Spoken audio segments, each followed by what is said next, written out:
الحمد لله إن الحمد لله نحمده ونستعينه ونستغفره ونعوذ بالله من شرور أنفسنا ومن سيئات أعمالنا من يهده الله فلا مضل له ومن يضلل فلا هادي له نشهد أن لا إله إلا الله وحده لا شريك له ونشهد أن سيدنا وسندنا ومولانا محمدا عبده وحبيبه ورسوله أما بعد فيا عباد الله اتقوا الله وأطيعوا إن الله مع الذين اتقوا والذين هم محسنون قال الله تعالى في محكم كتابه الكريم بسم الله الرحمن الرحيم قل إن كنتم تحبون الله فاتبعوني يحببكم الله ويغفر لكم ذنوبكم والله غفور رحيم صدق الله العظيم. Saygılı ve muhterem Müslümanlar, bir yürekte birden çok ve teng bir sevgi olmayın. Bunun için en büyük ve en birinci sevgi yüce yaratıcımızga nispeten olgan sevgi olmak gerek. Onun dışındaki bütün sevgiler fani ve geçicidir.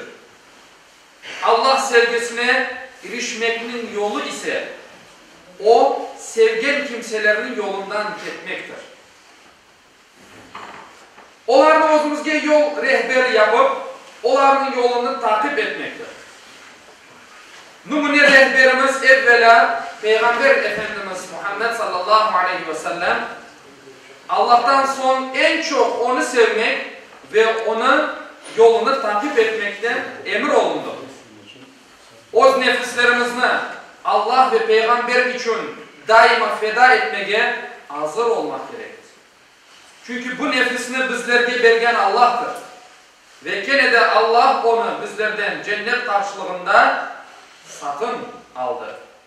Kur'an-ı Kerim'de Yüce Allah şu şekilde bizge bunu bildirmektedir. Şüphe yoktur. Allah müminlerinin canlarını ve mallarını cennet karşılığında satıp aldı. Tevbe suresi 111. ayet kelimesi.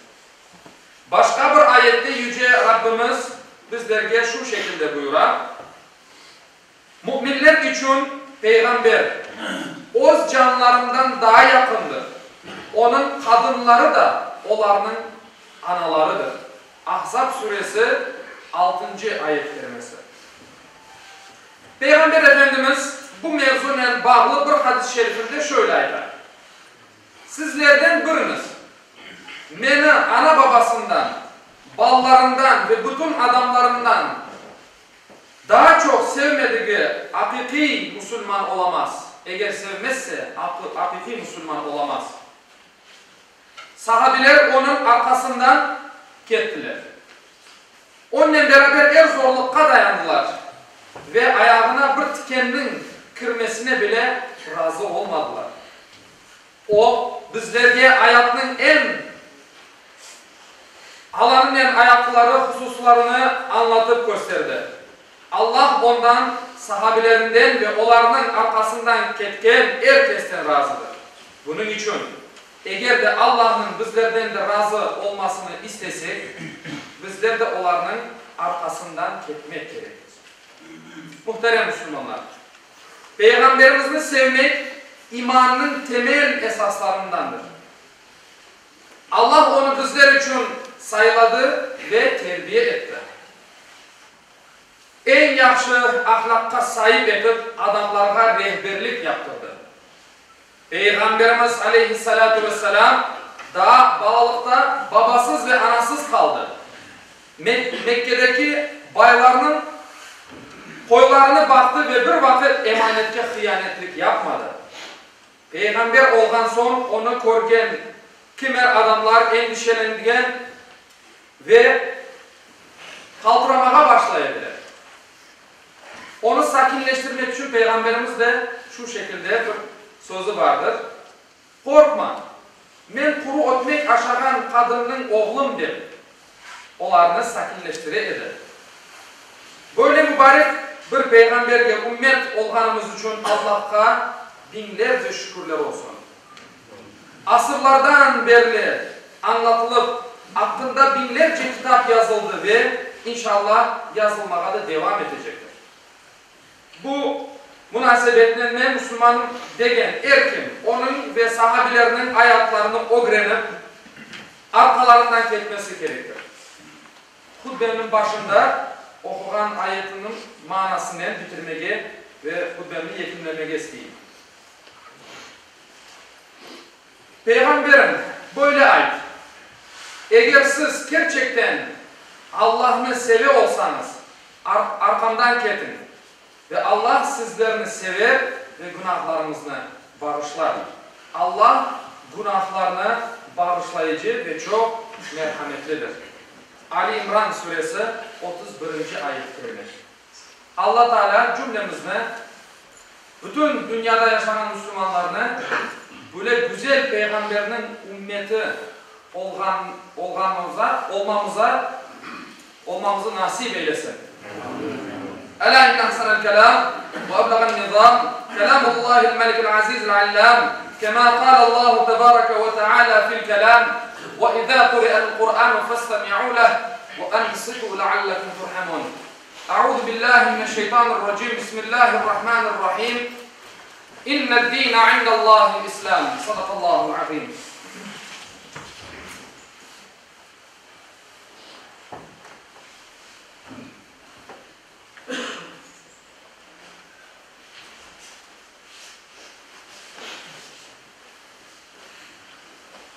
Elhamdülillahi hamdel kâmilîn ve salâtu ve selâmu alâ rasûlina Muhammedin ve alâ âlihi ve sahbihi ecma'in.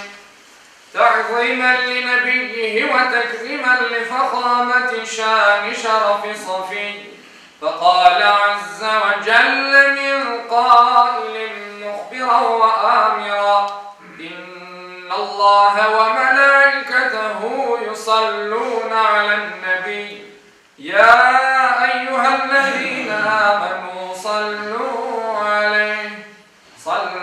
عليه وسلموا تسليما اللهم صل على محمد وعلى محمد كما صليت على إبراهيم وعلى آل إبراهيم إنك حميد مجيد اللهم بارك على محمد وعلى آل محمد كما باركت على إبراهيم وعلى آل إبراهيم إنك حميد مجيد اللهم وارض عن الأربعة الخلفاء سيدنا أبي بكر وعمر وعثمان وعلي ذوي الصدق والوفاء وعن الأنصار والمهاجرين والتابعين إلى يوم الجزاء وعن كافة المؤمنين والمؤمنات والمسلمين والمسلمات الأحياء منهم والأموات بفضلك ورحمتك إنك سميع قريب مجيب الدعوات عباد الله إن الله يأمر بالعدل والإحسان وإيتاء ذي القربى وينهى عن الفحشاء والمنكر والبغي يعظكم لعلكم تذكرون ولذكر الله أكبر والله يعلم ما تصنعون. Muhterem Müslümanlar, okuganım ayette Allah Teala şu şekilde buyurar. Şüphesiz ki Allah adaletini, yaxşılık yapmakını ve soy sopka yardım etmekini emir eder. Edepsizlik, fenalık, isyan edip zulüm etmekini de yasaklar. Düşünüp uymanız için sizlerge nasihat eder. Cumanız hayırlı ve mübarek olsun. Muhterem cemaat, bir ilanım olacaktır. 1943 yılında 19 ile 21 dekabr günleri arasında büyük bir facia olgandır. Ulu Sala köyünde işte düşmanlar tarafından bizim Müslüman kardeşlerimiz canlı yakılgandır. Büyük bir işkence yapılgandır.